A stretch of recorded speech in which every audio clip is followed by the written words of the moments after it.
12. You're here with Ben Karpinski, that is I, and Sean Wilson, which is the guy opposite me over here. Right, it is Masters Week. We are now going to make a call. The joys of technology. We're calling Barry Hovengoff from Golf Digest. We're going to just queue him up. Hopefully he'll answer quite soon. Sorry, I need a redial. Oh, God. Maz, I'm actually not winning today. It's almost like technology is conspiring against me. It's a Skype curse. Sorry, the phone call was failed because of the presenter. That's a bit mean, Gmail. What did I do to you? So, Sean, on a scale of 1 to 10, how excited are you about the Masters? Let's just get this underway. Between 7 and 8. 7 and 8. Between 7 and 8 for the That moment. is high. I like to think that I've pushed it up by 2 in our time of knowing each other. Just want to kind of go through a little post that I wrote while we deal with our communication issues again. My name is Guy Daisel. Hello. Okay, we are trying to get Barry on air. But while we do that, Sean, I wrote a piece about the Masters by the numbers. Yes, all the stats involved. That was a really good piece. There's something so cool. Like, people always go on about the fact that the Open, which obviously it was first started in 1850, is the oldest tournament in the world, most prestigious, this, and that. But there is just something so special about the Masters. And what I really, really enjoy about it is that, like, there is history, and then you get Masters history, and they've got so many cool quirks and things that have come out about the green jacket. The course itself was purpose-built essentially for this tournament. Throughout the year, it's probably the most private place in the whole world. And, oh, hang on a second. It looks like we've got a dial tone. Thanks, Maz. Yeah. Barry, hi. How's it going? Cool. Can you hear us loud and clear? Perfect. Okay, fantastic. Can you hear me okay? Yeah, a little bit soft, but then again, you are quite a soft-spoken gent. Now, for those of you who don't know, who don't follow Barry on Twitter, it's at Loose Impediment. I'm not going to spell it for you. You should know by now. Now, Barry is the assistant editor of Golf Digest, my favorite golf magazine, and it is my favorite because they cover everything from such a comprehensive sort of standpoint. And it's got guys like Barry who are passionate golfers. They know their way around pretty much every facet of golf. Barry beating me 3-2 over the Christmas holidays at Stellenbosch Golf Course shows that he can also play a bit as well. Barry, of course, it is Masters Week, and as I was telling people, I've got a cardigan on. I've got Sean, who's not a golf fan, at about 7 to 8 out of 10, excited. Why not? So let me just open up with saying, is this your favorite major of the year? Now, I'm quite interested to hear your take on that. I would say probably between this and the British Open, the Open Championship. You know, the Masters is special because it's been 8 months since the PGA. Right. So there's so many storylines. It's the first major of the year.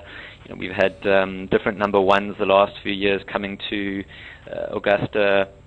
You know, non-major winners trying to get their first one. So, you know, for all the tradition, and you always know what you're getting with the Masters, and it's always a special time to you know, sit down on a Thursday evening here on the couch and tune in.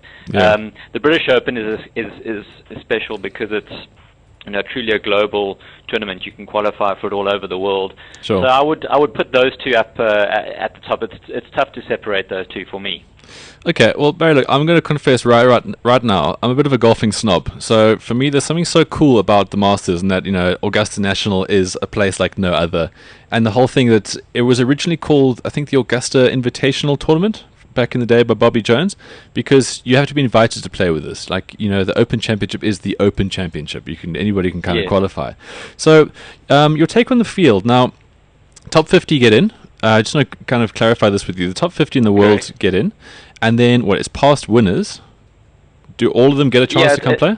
It's past winners. You know, the Augusta National Committee, the Championship Committee, they do things their way. Yeah. So anything they don't like, or, you know, they will very quick to send a letter to an aging champion saying that we don't think you should play next year.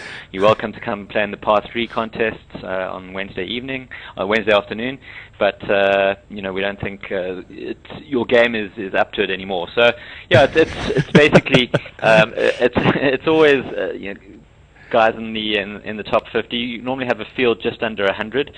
Darren Clark pulled out yesterday with a hamstring injury. Don't know how a golfer injures his hamstring. I can't imagine Darren Clark moving fast enough to jeopardize the integrity of a hamstring. Was it like he was on holiday in the Bahamas or something? Yeah, unless he was reaching for the last Guinness or the last cigar at the bar. But So yeah, field is 93, which is perfect for three for the threesomes, the first 2 rounds.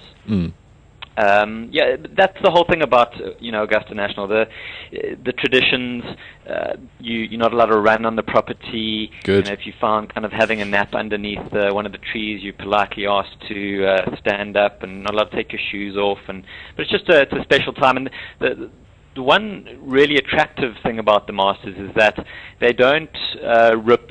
They call them the patrons, the fans. They don't rip them off with food prices and whatnot. They keep everything subsidized, and even the merchandise is reasonably priced. Well, I heard for I think $6 you can get a club sandwich, chips, and a beer. Yeah, exactly. That's crazy value, huh? That is not the case. It's something like, say, Wimbledon. You go to another sport event in South Africa, but also in America.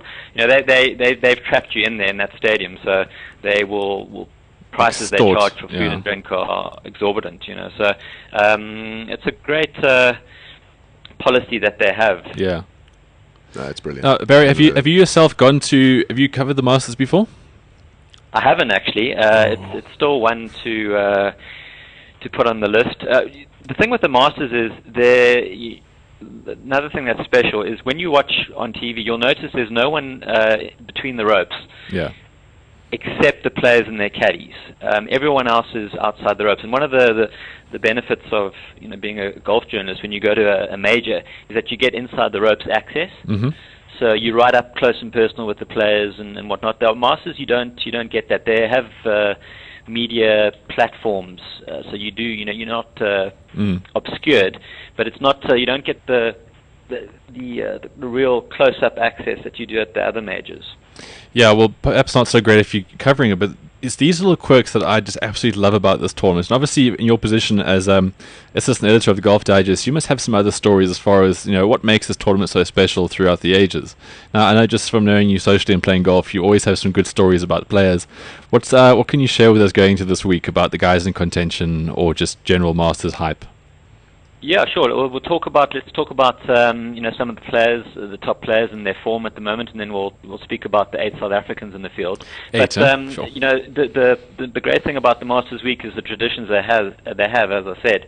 And tonight is the champions dinner, so all the living champions gather in the Augusta National Clubhouse, and the defending champion picks the menu. So Bubba Watson is he hasn't revealed what it is, but he provides the menu for the dinner.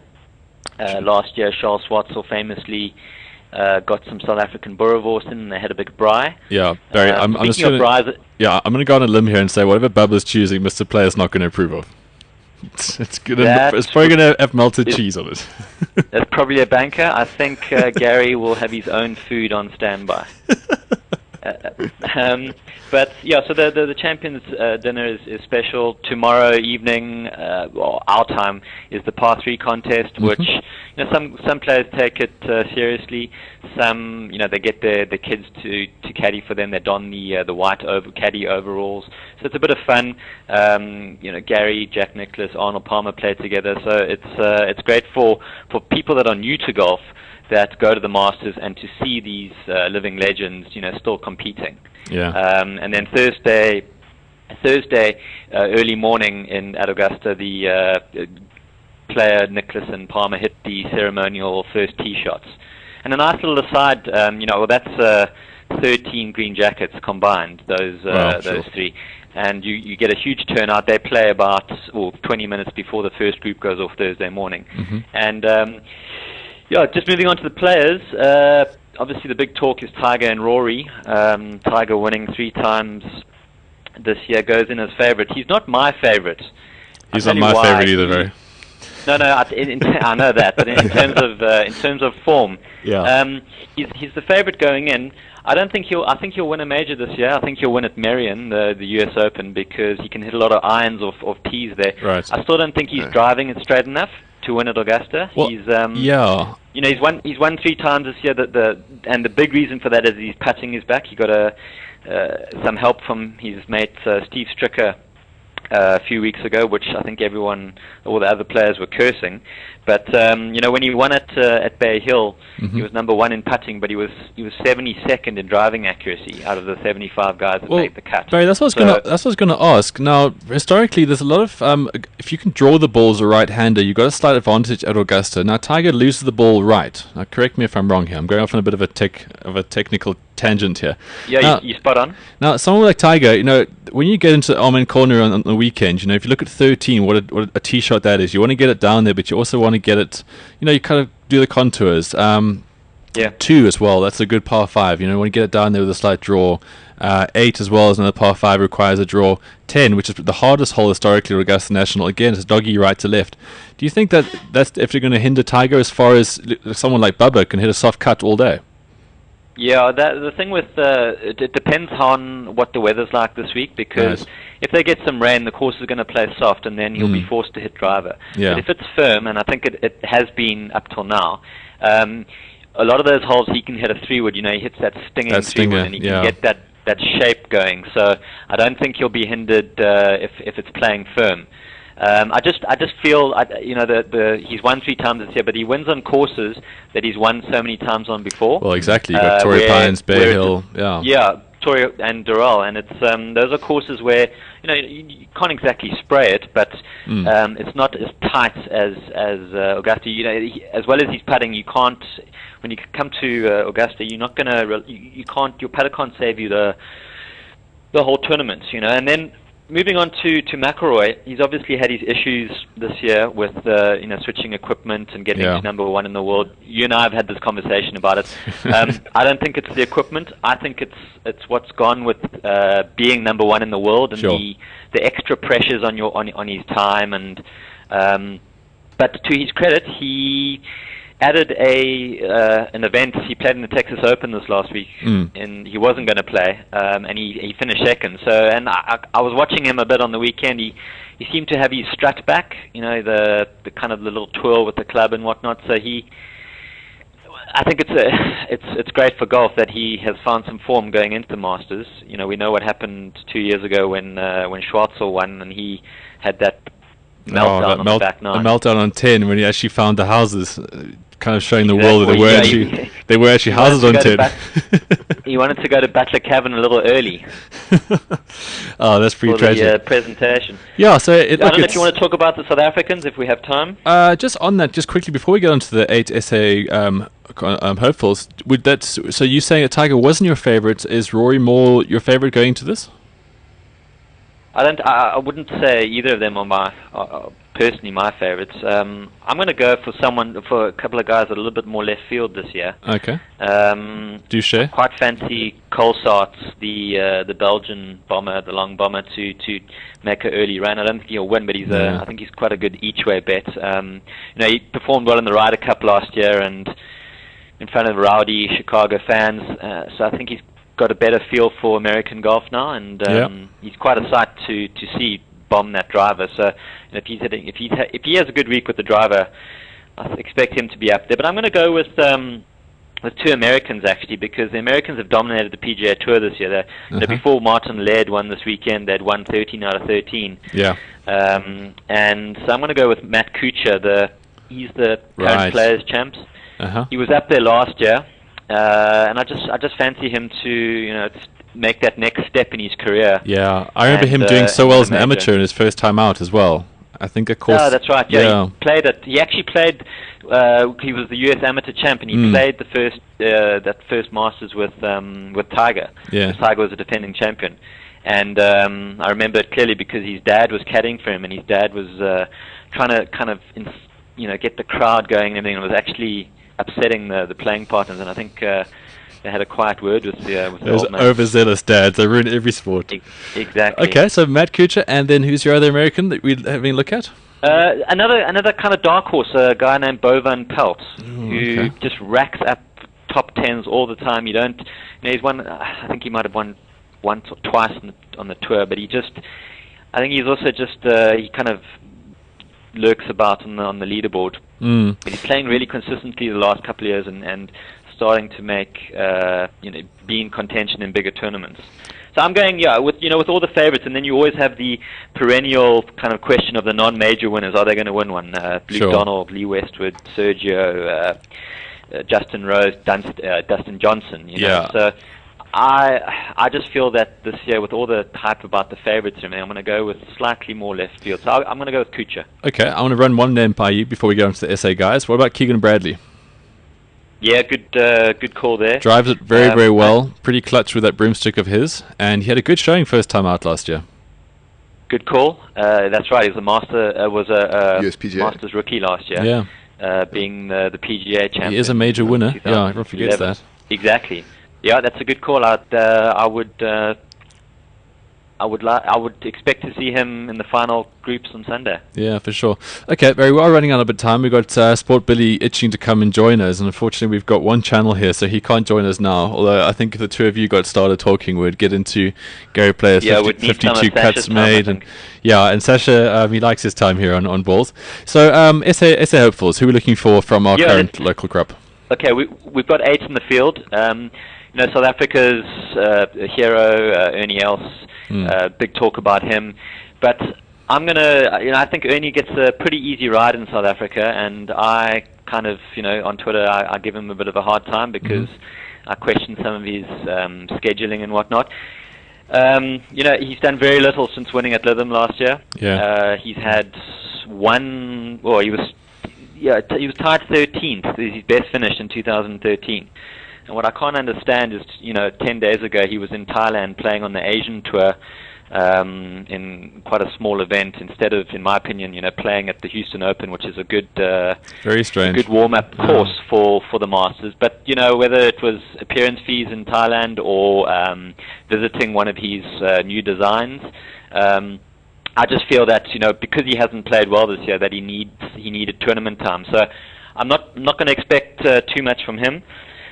We've got obviously Louis Oosthuizen and Charles Schwartzel, who really are our two kind of banner boys for South African golf now on the PGA Tour. Louis also a bit strange. He won the first tournament of the year in January at the Volvo Champions at Durban Country Club, but then hasn't done too much in America. I think he was 10th 2 weeks ago, but obviously great memories from last year. And Charles Schwartzel had a fantastic finish to the end of last year. He had a bad injury, so he's coming back. I'm going to go with Schwartzel being our low South African this year. Yeah. And Trevor Immelman is a past champion. Interesting year for him. Trevor's 5-year exemption ends at the end of 2013, so he's really got to play this year. Well, I was about to say, because since then, I saw his ranking. He's going to find himself a bit wanting. Tim Clark, he as straight as he hits it, I think Augusta might be a bit long for him, unless, as we said earlier, plays firm and fast. 2 rookies, Brandon Grace and George Kritzier. Only Fuzzy Zeller in, I think, 79 it was, has won as a rookie at Augusta. So, and obviously Tommy Horton in 34 as well. Sorry? Obviously the first winner at Augusta as well. Yeah, there we go. Only 2 guys, yeah. But just very quickly on that, Richard Sterney, who started the year off so well, blitzed everyone at the Joburg Open. He's not a rookie actually. He's played in the Masters twice. Sure. 08, 09. But just on that, Gary Player is such a kind of patriarch for South African golf, and every year at his rented house at Augusta, he hosts a braai for all the South Africans and their families and the media and whatnot. And he played a practice round with Schwartzel, Kutsia, and Grace yesterday. So the rookies that come in, they're not playing blind. They've had some practice rounds, and also Gary would have helped them, which is I don't think South Africans realize how much of what an influence he still has on our top golfers and the experience that he shares with them. It's a great point. Do you know what the scores were yesterday? How did Gary do? Well, just asking, I'm sure he'll tell you. No, they don't publish those sort of things because the guys are hitting extra putts and chipping to different parts of the green and whatnot. But yeah, that's basically about it. Tomorrow night Coverage starts at 9 o'clock for the par 3 contest. Yep. And then, Thursday from 9 o'clock as well on Supersport. And this is one tournament you really want to watch in high definition. Oh, completely. Augusta in the springtime. It's Interesting something to enough. behold. So. Right. Yep. This was the first golf tournament to be aired in high definition back in 2000. Yeah, and correct, and 3D as well. Yep, and in 3D. Yeah, so there's no better course or tournament to showcase those advances in technology. That's for sure. Completely. Well, Barry, thanks so much for your time. If you are looking for more information on the Masters right now, the current issue of Golf Digest has a brilliant preview. As I said at the beginning of our interview here with Barry, it's just the way that they approach golf, and it definitely makes you feel like you've just got more insights and you know a hell of a lot more. And as we all know, sport is a lot better when you know a lot more. Barry, thanks so much. You can follow Barry at Loose Impediment on Twitter, and of course look out for his writings in Golf Digest itself. Barry, we'll definitely get you back on again soon. Your golfing insights are absolutely brilliant, and we look forward to hearing from you again in the next coming weeks. Perfect, you got it. Thanks, enjoyed it. Alrighty, cheers Barry. Okay, we're going to get back to our tunes, and then Sport Billy will be on the line pretty soon. So in line with that, our Tuesday tunes are going to come back right now with Empire of the Sun at half mast. This is one of Sport Billy's favourite tracks. I'm not entirely sure why. Listen to BLOGZ on Balls. Into the last half hour we go. Chatting about dickheads in sport next. That's Empire of the Sun. Half mast. Balls Visual Radio. Tuesday morning. Just going on 11:30. Easing you into your Tuesday. Simply Sean and Ben Karpinski. Follow the bounce. And the very capable Maz Daxon at the controls this morning. Hope you're having a good one. Back to Follow the Bounce now. Thanks, Simon. Simon's linking hard. Whenever we do the show, he's he's always on the sides, because Simon is the station manager around here at Balls, he tells me, and he says I must link harder. Now, I'm not entirely sure what linking harder means. I'm not sure. I want to know what it means. Well, that apparently was linking harder. Anyway, Sport Billy, you with us? Yeah, I'm with you. Okay, well, sorry. I want to put it down after hearing Simon. Simon is actually very experienced in the world of radio. He's been on other FM stations. He's currently on FM in the afternoons. You can catch the afternoon show with Simon, sounding a little bit less like an idiot between 3 and 6 every day. Why is it not on Jacaranda? See, now what you did there was very nice. That's a good link. So I know, I'm getting good at this. Connected me to Mix FM. Yeah. Hey, you learning, Kopinski? Sorry, Billy, what was that? I can't hear Billy. Let me No, I get some said, headphones. why is Simon Hill not on Jacaranda anymore? Is he broken away? I'm here now. I can hear you. Billy wants to know why you're not on Jacaranda anymore. Ask Darren. Okay, Billy, sorry we're catching you so late today. We've got another half an hour of the show to go. So we have the Icon of the Week and the, Sport Willie of the Week every single week. Now, Billy takes Sport Willies, and we have the Icon of the Week. Now, Sean, I have one nomination for Icon of the Week. Sorry, while I try to digest my apple that Simon was offering me. Burton Francis, any objections? No. I think it's a good call. I thought he was really, really good on the weekend. And he's had such an unlucky career in the time. I mean, he was at the Stormers last year, where he was back up to Peter Grant. Yes, Hello. sir. Hello, bloggers. Sorry, it's the programming note. We're talking to Burton Francis this afternoon on the show. Oh, fantastic. Brilliant. On the FM, 93.8. Or Mix and Balls Radio. Yeah. Well, that's it, huh? Breaking Massive like that. stuff. Massive. Thank you. That was Darren. He's a slightly bigger deal than us here on the show. So he'll be interviewing Burton Francis, who, as you were saying, Sean. Yeah, no, slightly. I thought slightly like he's always been a good player, Burton Francis. But limited opportunities at fly-off sometimes. Like he was at the Storm last year, but was behind Peter Grant most of the time, and didn't get a lot of match time. And just a little couple performances off the bench. I thought it was one of the substitutes that, as the Katsir was the most stingy with, I would think, with game time.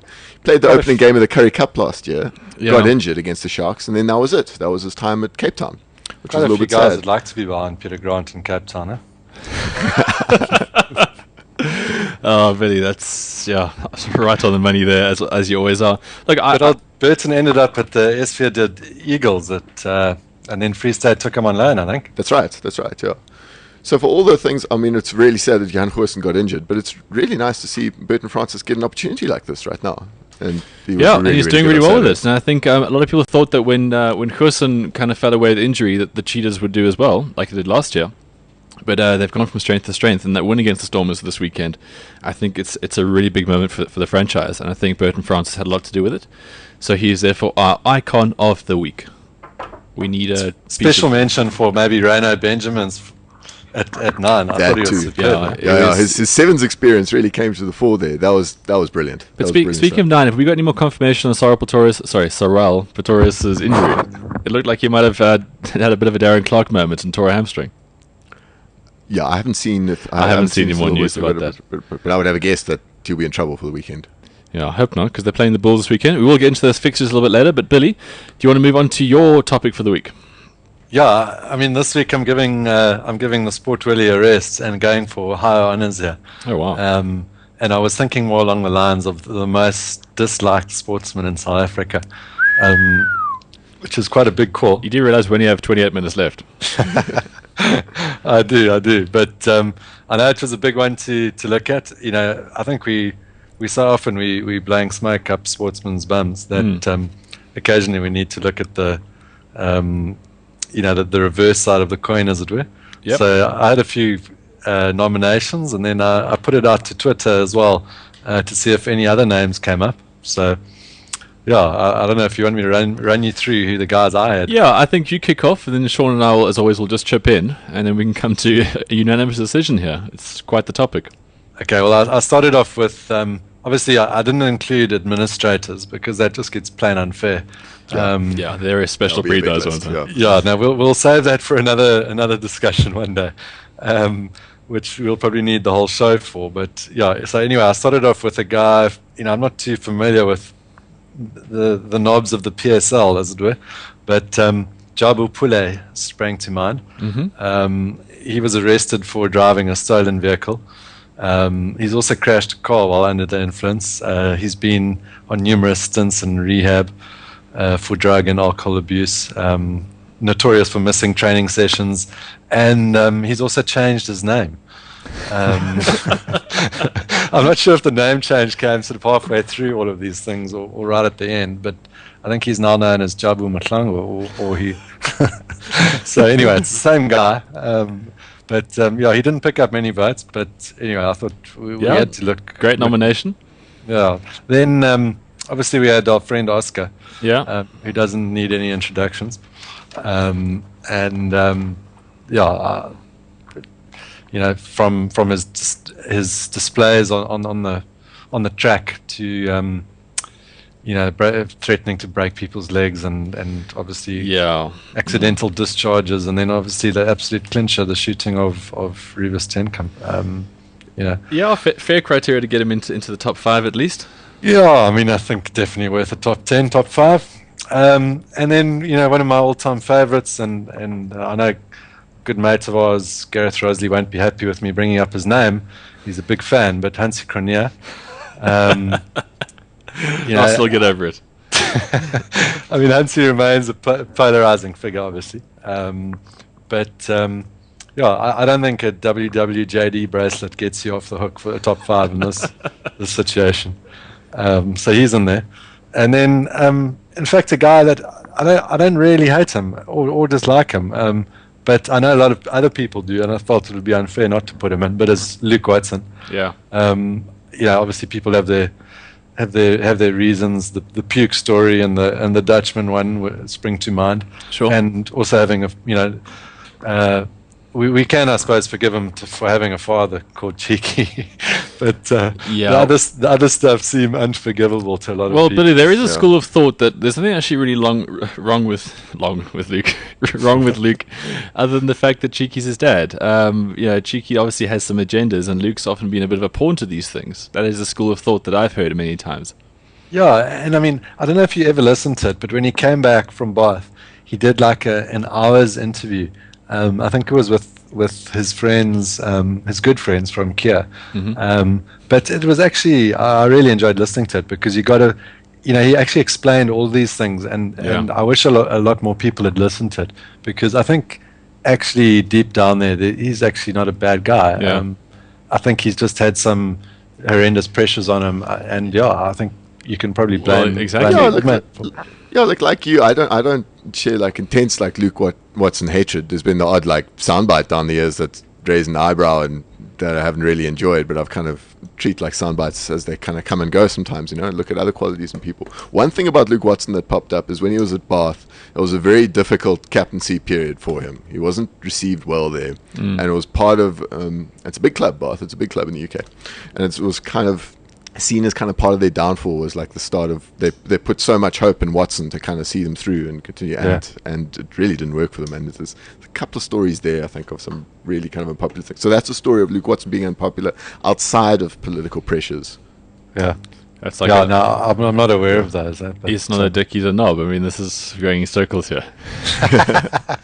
Okay, Billy, next up, because, look, Watson, I was just on Twitter here, Rob Forbes, geez, he listens to good radio shows, this guy, huh?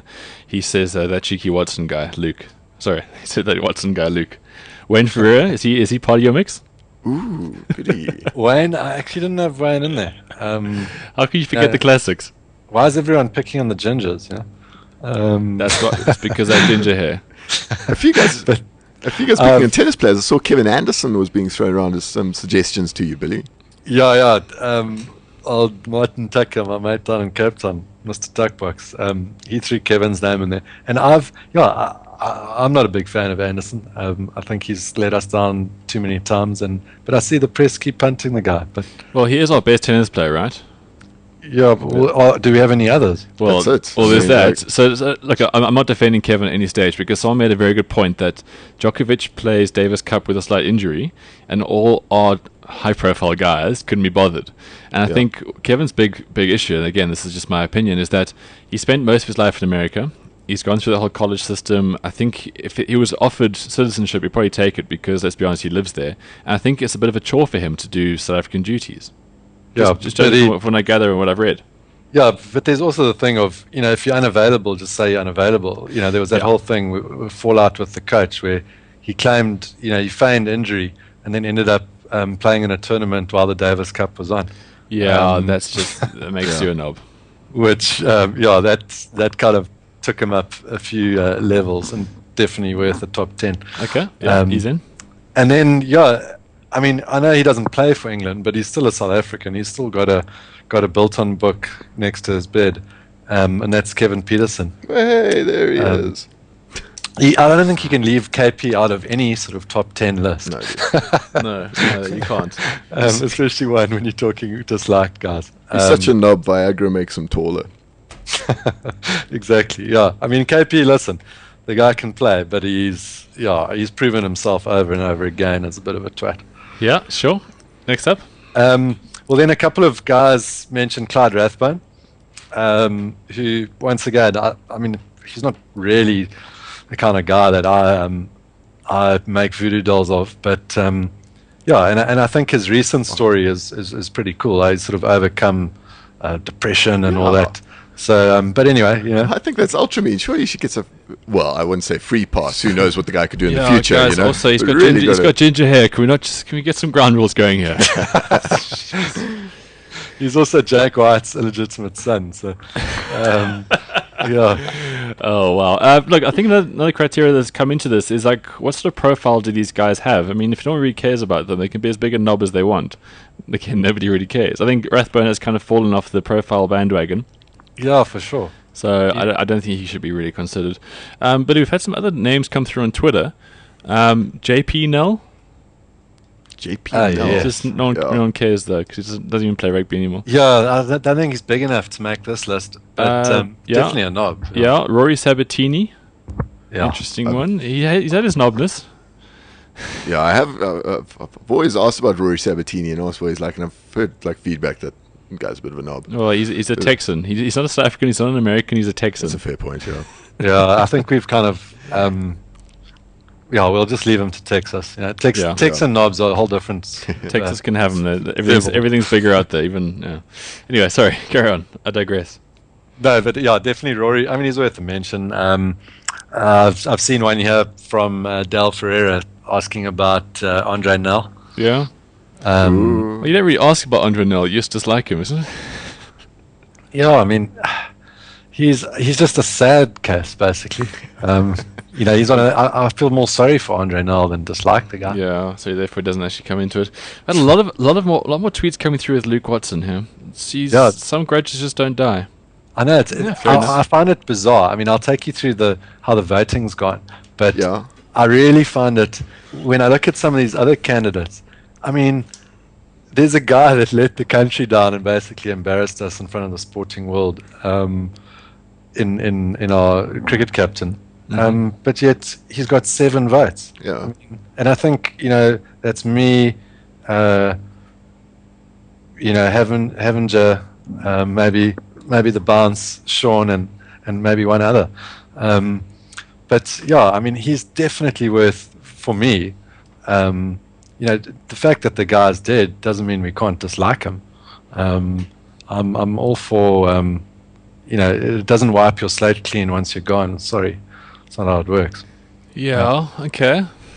No, well, I'm with you there a bit, Billy, there as well. I mean, we can still critique like misdemeanors that guys have performed in their past life. We mustn't just all get carried away with the kind of respect the dead type mentality. A lot of what Hansie did hurt a hell of a lot. It was like the tributes to Louis Late that I read. I actually only found one, and it's on the blog. Where was it? It was on the Business Day by some prophet Wits, but it was one that actually delved into what type of guy that he was. The rest from our journals were very disappointing. The guys were all sort of, it was. People get caught up in that emotion. I mean, look at the Margaret Thatcher thing now. You get a couple. I mean, people are like, oh, she was amazing, but there was just so many things said about her. I mean, you don't have to dish out the wristies because it's a sad time. You're allowed to be critical, I think. Okay, let's not bring up Nick Groom and Gareth Rossley in that sentence. Billy, we're going to have to wrap up your little poll here because we've only got like 16 minutes left and then Sasha comes in quite soon. So, do you have an actual voted favourite? Yeah, but I don't endorse it, and that's Luke Watson. He took an overwhelming 45% of the vote. But that is actually amazing. It really is an exceptional thing how people just can't. I'm not, listeners, I'm not saying what you should forgive and what you shouldn't. Yeah, sure. But it's very interesting how what Luke Watson did just can't be forgiven by some people. Yeah. As opposed to these other candidates like Billy's pointing out. We've got a rap sheet of a whole bunch of nastiness over here. But I think all these things, if Luke Watson was Luke Watson and he just said something as Luke Watson, I think we've all forgotten about it. But it's always been amplified by his dad. And I think because of the perception people have around him, mostly rightly so, I think all Luke's shortcomings are always going to be there. And I think so unfortunately he is probably the most disliked man of SA sports still. I don't agree with it. Yeah, I'm 100% with you there. And I think, so Luke takes 45%, Oscar came in with 23%, and see, that's telling here. Yeah. KP on 15%. And then the others hardly get a mention, Hansie only with 5% of the vote. It's because everyone remembers Hansie for the good, Billy. I know. This is something I clearly need to work on my readers more. So I'll be posting a lot of Hansie articles over the next month. Go with your propaganda. Sorry, enlightenment. I love your idea that you need to condition the way these people think so strongly. Yeah, no, it just shows me that there's still work to be done. I hold a vote. I have a democracy. People, no, nonsense. Billy, you are becoming a serious blogger if you're looking to actually alter minds. Okay, we're going to take a song and we're going to come back with what is possibly the greatest Saturday in 2013 so far. We have so many fixtures that, as we said earlier, you can pretty much crack a beer at 6 in the morning and keep it going until about 9 while watching live sport. So, Billy, you're going to hang on for that one. We got some Dead Mouse. I know that's one of the favorites of yours. Ghosts and Stuff. Taking us into our mid-tempo Tuesday Tunes finale here. Listen to BLOGZ on Balls. We've got 15 minutes left. Running off mid-tempo with some more up-tempo, Sean? Yeah. Variety, tell you what, the show's got it all. Welcome back to... We play with you, we toy with you. Yeah, we toy with you. Look at me toying with the Jazzler right now. Well, I see Tiger played with a 14-year-old this week. Sorry, you guys, I thought Barry would at least mention that. Yeah, I thought about bringing it up, but I was getting carried away just listening to Barry, which I really enjoyed. Yeah, he did. That 14-year-old is from China as well. That's different. Right, so we've had a little discussion this week with Sport Billy was the most disliked man in SA sport. Surprisingly, it is still Luke Watson after all these years. And I think the word, okay, this is bad luck for Luke as well, okay? So he came back to pioneer the Kings. First game, gets knocked in the throat, hasn't played any of these games, hasn't been able to kind of capitalize on all this good press that the Kings have finally had. These great moments on the field, he hasn't even been part of the picture. Poor guy. Or, as some would say, 43% of you, clearly, karma. Yeah, it is quite amazing. Yeah. I mean, the hatred for the Kings at the start of the season. I think a lot of it revolved around the Watsons, but Sure. they've won massive amount of fans, which is fantastic. Speaking about winning lots of fans, please tell your friends about our radio show. We need more people to know about it. We get into a point where the more popular we can become, the happier Sean and I can become as well, which makes us better presenters, I think. I don't know where I'm going with that, but it's a subtle plea for more readership. Really, we offer a whole lot, and we are open for suggestions as well with regards to playlist. If there's content you want us to do more of, less of, slightly less of, just tweet us anytime at SportBillySays on the Twitter, at Follow the Bounce on Twitter, and of course at Simply Sean with an underscore at the end. We're always keen to chat. Just don't be a dick. There's lots of those on Twitter. No, it definitely doesn't need any more. So, guys, we're going to get into the fixtures for this weekend. Okay, first, we can give our little predictions for the rugby as well while we add it. So, Friday, we kick off with Highlanders versus the Brumbies at 9:35. Now, the Highlanders, it's 6 from 6 now. Yet another week where we go, when are the Highlanders going to get this together? At home against the Brumbies. Brumbies have just drawn to the Kings.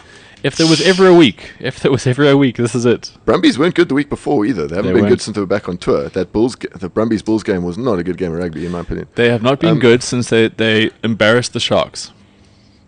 And that was almost a month ago. That looks like a bit of a glitch at the moment, you got to say, on both sides.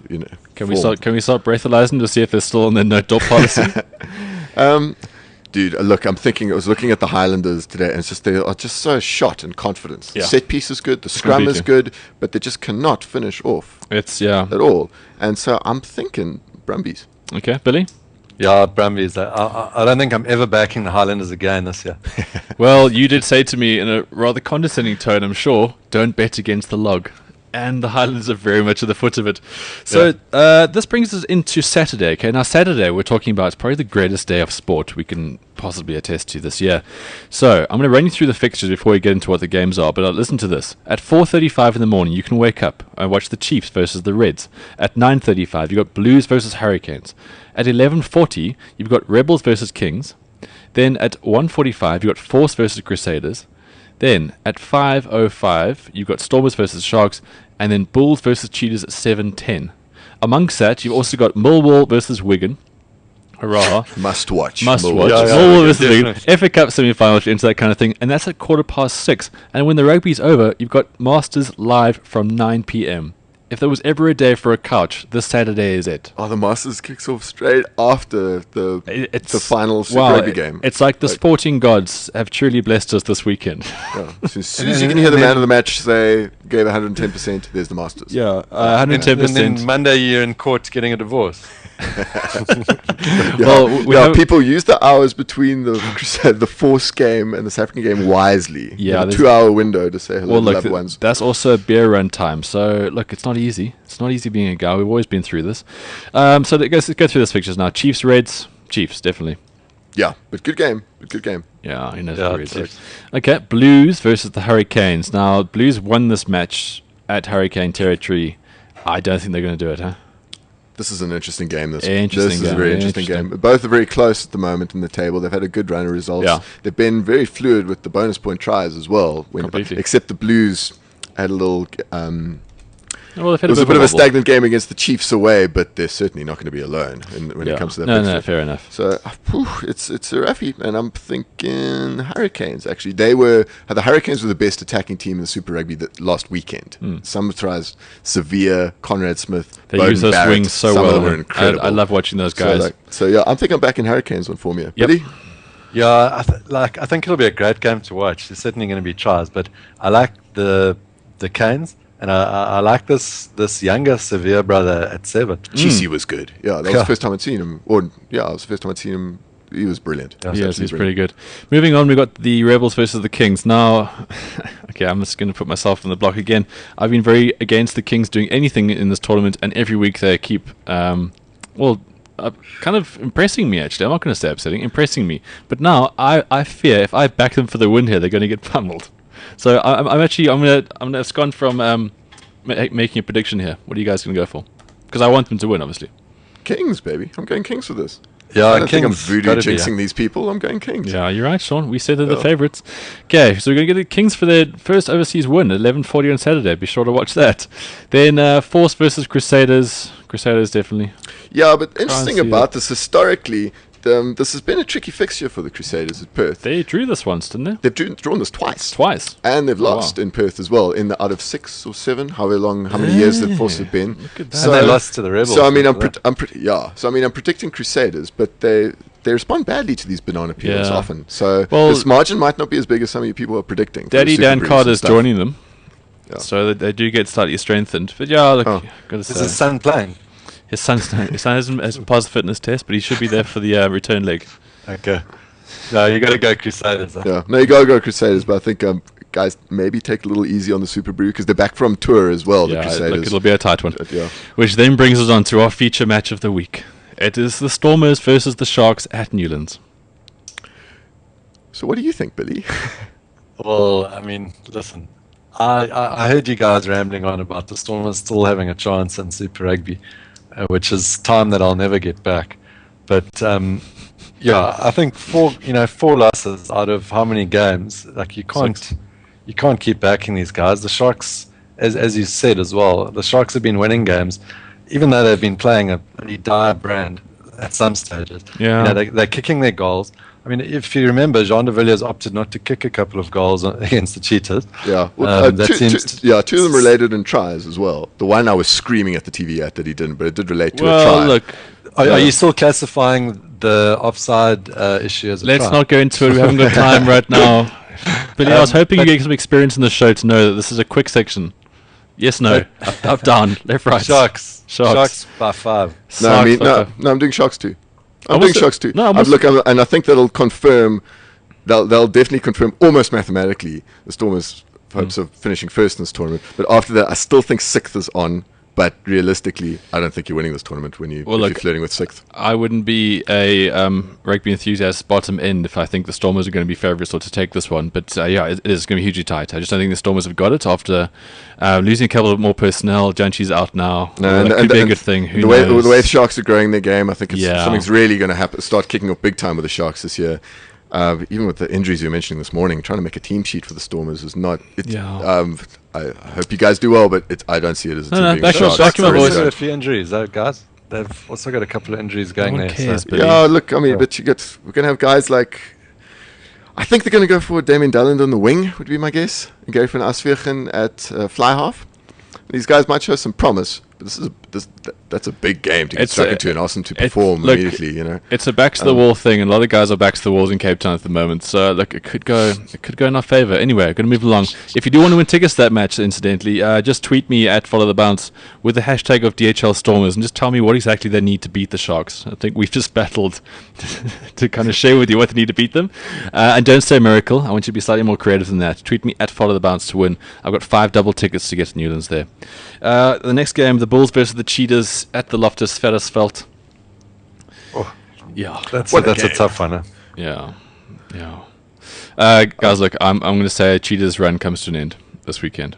I'm leaning towards there as well. Actually, I think the Bulls are always going to be hectic at Loftus this year, and yep, and I think the Cheetahs. I know they're coming off a bye. But I think they'll be. I wish them all the best. Anyway, so that wraps up Saturday's games. I'm going Cheetahs. You're going Cheetahs, cool, nice one. Okay, very good, Billy. And then on the Sunday, the sport action doesn't stop there. We've got Chelsea versus Man City FA Cup semi-final at 5:10. Then there's the Chinese Grand Prix, if you're into that kind of thing. That's 8:30 in the morning. And then again, the Masters, the final round of the Masters, golf's greatest day at 8 p.m. live on SuperSport 1, I think it is. Guys, we have to wrap it up now. As always, the show's flown by because we've had so much cool sporting things to chat about. Catch us again next week, Tuesday, 10 till 12, every Tuesday, 10 till 12, right here on balls.co.za. And no Sash Martiningo today. He is out racing Maseratis with Dai, I think. No, I'm totally making that up, but let's just say it to make him sound more glamorous. Sean, thanks for coming in as always. Always a pleasure. Billy, nice having you live from the Neisner on the Skype. Catch us again next week, and then, of course, follow us on Twitter, and we'll see you, next week. Playing out with our final of the Mid-Tempo Tuesday tunes, and it is Moby. We all made of stars. Cheers, guys. Have a great week, guys. Lots of sport ahead. Masters Week. Go Stormers. I believe in miracles. Then they came along, you sexy things. Catch you back next week.